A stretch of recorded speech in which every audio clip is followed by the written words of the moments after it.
My dear friends, आज के class में हम ज्योमेट्रिक प्रोग्रेशन के बारे में बात करने वाले हैं। आप पिछला लेक्चर अगर देखे होंगे तो पिछले लेक्चर में हम बात कर रहे थे अर्थमेटिक प्रोग्रेशन का, है ना। अर्थमेटिक प्रोग्रेशन का एक हम पूरा सीरीज ऑफ लेक्चर्स आपको पढ़ाए। आज की क्लास से हम ज्योमेट्रिक प्रोग्रेशन को स्टार्ट कर रहे हैं। तो आज की क्लास में सिर्फ हम ज्योमेट्रिक प्रोग्रेशन का बेसिक डिफिनीशन देखेंगे और इसके जनरल टर्म के बारे में, या यूँ कहें कि हम nth टर्म के बारे में आज की क्लास में हम पढ़ेंगे और कुछ क्वेश्चंस इसके बेसिस पे भी हम आज की क्लास में डिस्कस करेंगे। क्लियर? चलिए क्लास स्टार्ट करते हैं।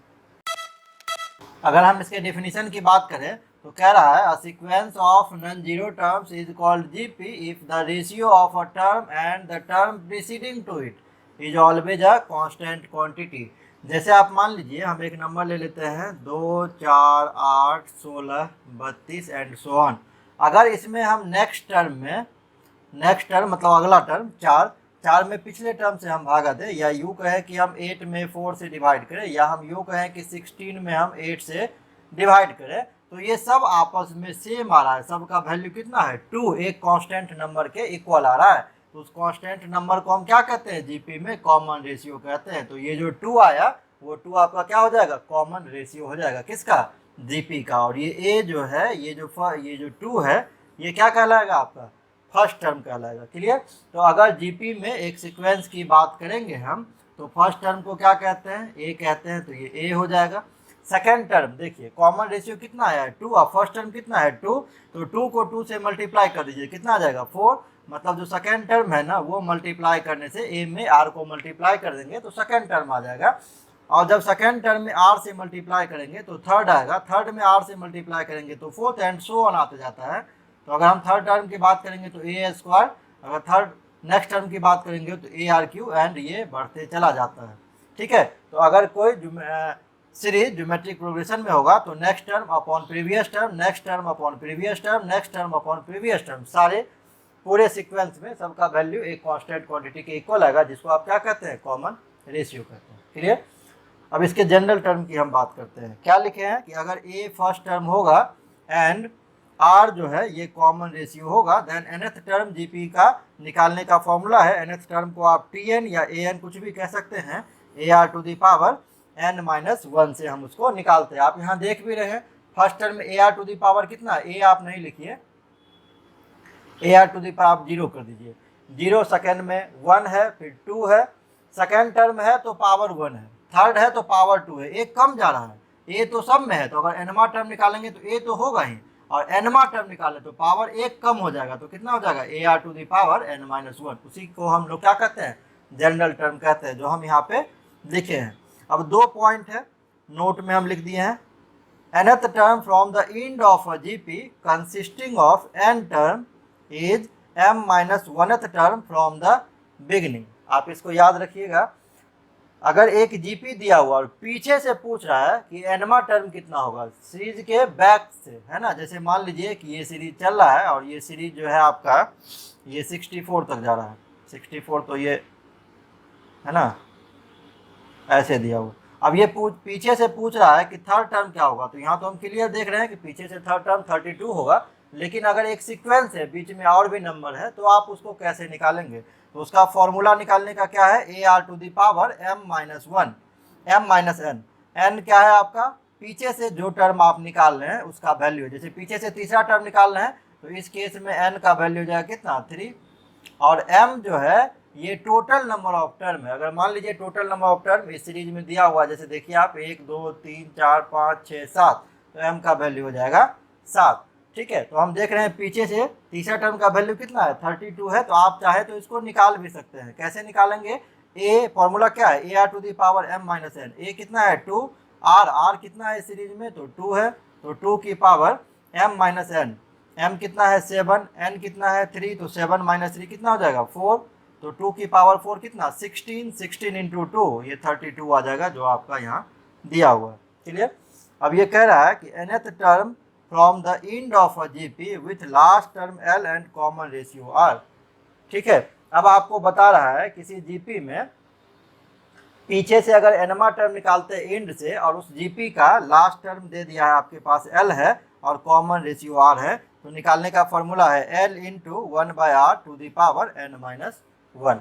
आप इस दोनों को ध्यान में जरूर रखिएगा, जो नोट में पॉइंट लिखा हुआ है ना, आप इसको नोट कर लीजिए। हम कुछ क्वेश्चन इसके बेस पे अब देख, चलिए यहाँ 2 क्वेश्चन हम लिखे हैं, बारी बारी से सॉल्व करते हैं। The third term of a GP is 4। Third term क्या होता है? AR² होता है जीपी का, है ना। अभी हम आपको पीछे बता रहे थे ना कि जीपी का जो सीक्वेंस होता है, पहला टर्म ए, दूसरा टर्म AR, तीसरा टर्म AR², फिर चौथा term ARQ and so on चलता है। तो तीसरा टर्म क्या रहा था? तीसरा टर्म क्या हो जाएगा? AR² हो जाएगा। ये 4 दिया हुआ। आगे पूछ क्या रहा है? Then the product of first 5 term, है ना। Now product of first 5 term, तो A इंटू AR सेकेंड वाला, थर्ड AR², ARQ 4 हो गया, AR⁵ इसी का वैल्यू पूछ रहा था। तो A कितनी बार हो गया? 5 बार। R कितनी बार हो गया? बेस सेम पावर जुड़ जाता है, तो 5, 3, 8, 2, 10 और 1 11।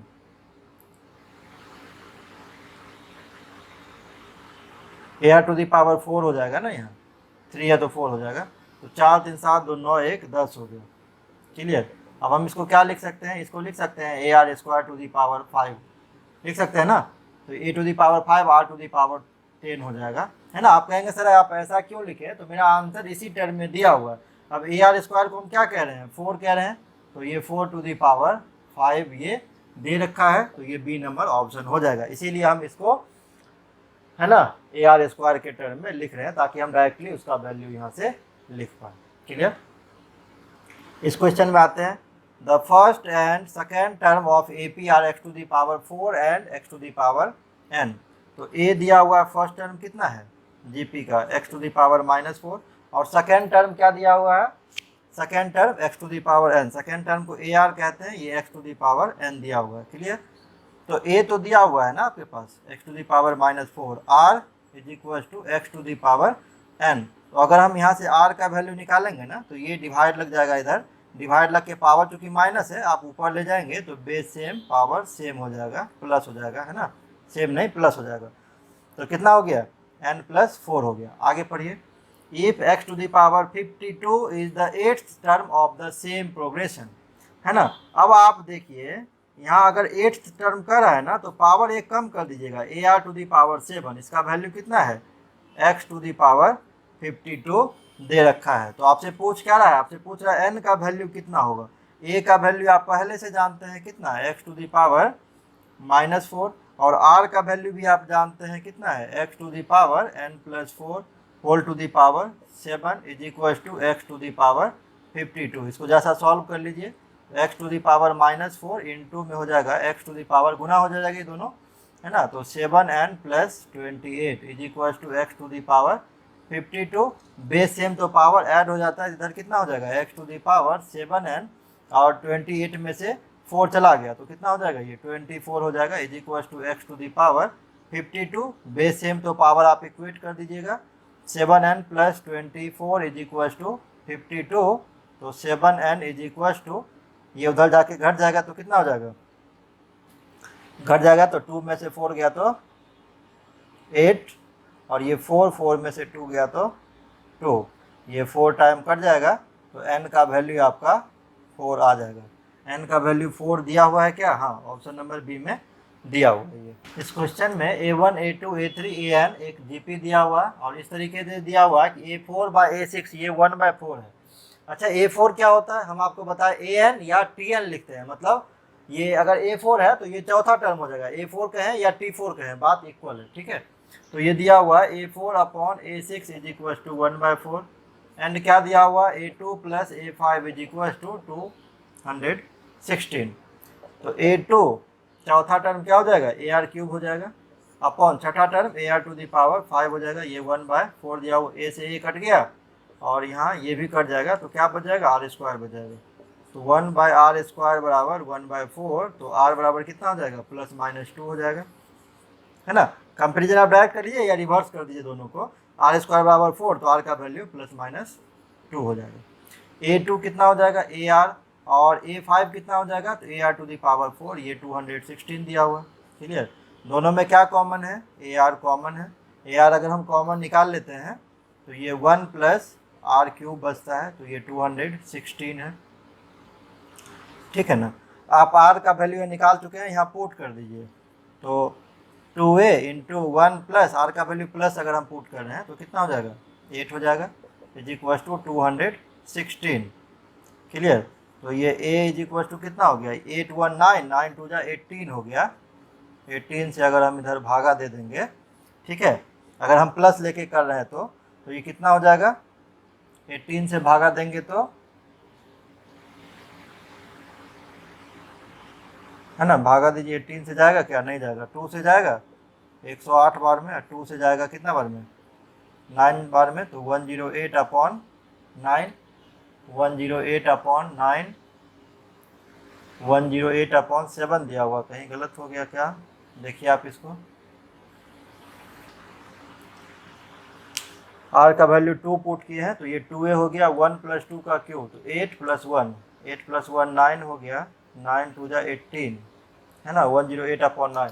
और जब आप -2 पुट करेंगे तो कितना हो जाएगा, आर का वैल्यू -2 पुट करेंगे तो ये हो जाएगा आपका -2a इंटू -2 पुट करेंगे तो 1 माइनस कितना 1 माइनस 2 का क्यूब, तो -8 इज इक्वल टू 216।